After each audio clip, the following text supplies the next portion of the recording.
Estimado profesor, buenas tardes. A continuación, doy cuenta del examen de Derecho Administrativo, eh, la parte de la expresión oral, a partir del análisis de un caso presentado en el acápite evaluativo.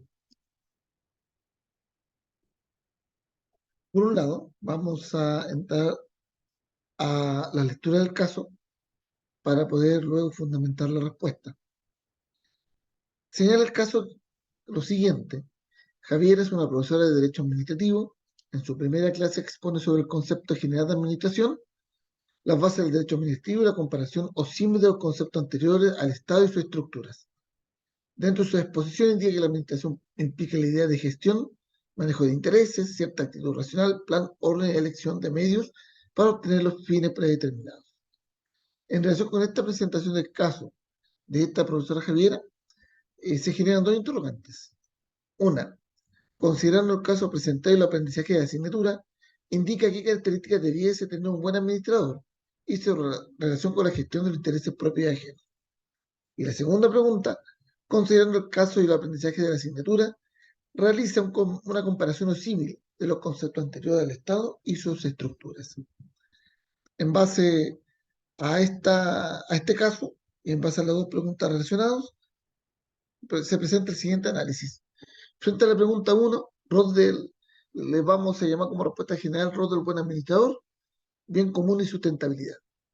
El buen administrador, de acuerdo con todos los apuntes vistos durante esta asignatura en el desarrollo de las unidades, habla de una persona, de alguien en particular que racionaliza, dosifica y ordena los recursos, siempre escasos, para planificar y proyectar tareas gubernamentales, tareas de un periodo de gobierno, y a partir de esta planificación selecciona, optimiza e incrementa lo que el Estado recibe para la satisfacción del bien común.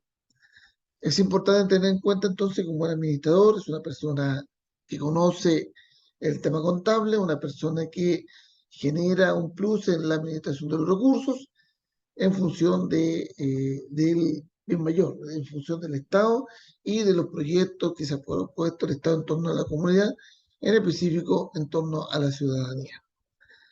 Ahora bien, en este proceso tenemos entonces que el buen administrador gestiona intereses globales, no solo intereses personales de él ni de alguna persona en particular. Por el contrario, lo que gestiona son los intereses de un país, los intereses del Estado con respecto a índices de desarrollo y de crecimiento. Y luego está el tema de cómo el Estado o este administrador sirve a los otros.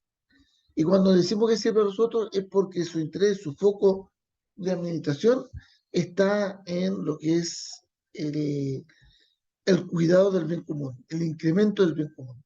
Es decir, todos los esfuerzos destinados a poder generar un plus para el bien común de una comunidad amplia como es la de un país.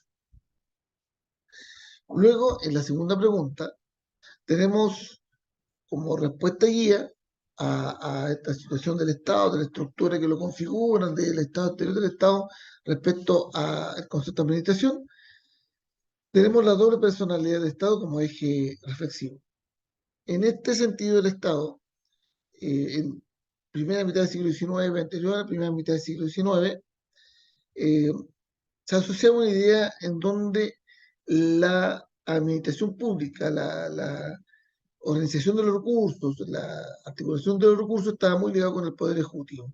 Había una sociedad que en el fondo eh, veía de qué manera estos recursos se orientaban según lo que se planteaba desde la dirección ejecutiva. Pero por otro lado, y es donde me voy a enfocar más, es el Estado asociado desde la segunda mitad del siglo XIX, especialmente con la reflexión de, de un grupo intelectual en Alemania, en donde se reconoce la doble personalidad jurídica del Estado. Esta proviene de la reflexión realizada en torno a la teoría del fisco, donde aparece el Estado como, como, como poder soberano y el Estado como aquel que puede responder en términos morales frente a una situación determinada. Esta doble personalidad jurídica del Estado, eh, que se relaciona precisamente para generar un concepto de Estado más efectivo y más de acuerdo con los lineamientos a nivel macro, plantea la existencia de un Estado que promueve el bien común, que frente a alguna situación también se hace responsable de alguna situación que tenga que ver con la administración de estos recursos. De ahí toda la lógica, por ejemplo, de la cuenta pública.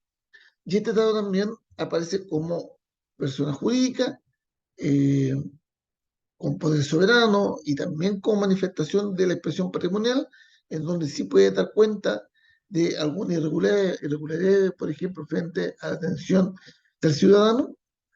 Y esta persona jurídica, en concreto, desde el área que estamos observando, administra sujeto al Estado de Derecho, no lo hace de manera antojadiza, por el contrario, se regula a través de leyes y estas leyes respetan el debido proceso y el debido derecho. Y esta administración se relaciona con los tres típicos poderes del Estado, con el poder legislativo, el poder ejecutivo y el poder judicial. La lógica de la cuenta pública, por cierto, tiene que ver con todos estos organismos del Estado. Entonces, esta persona jurídica que administra, gestiona, ¿y para qué lo hace? Para servir a la comunidad y para servir al desarrollo del bien común. Estimado maestro, con esta eh, respuesta a las dos interrogantes populares, doy fin al examen oral de la asignatura de Derecho Administrativo. Me he basado en la respuesta y en la bibliografía entregada a través de las distintas unidades. Muchas gracias.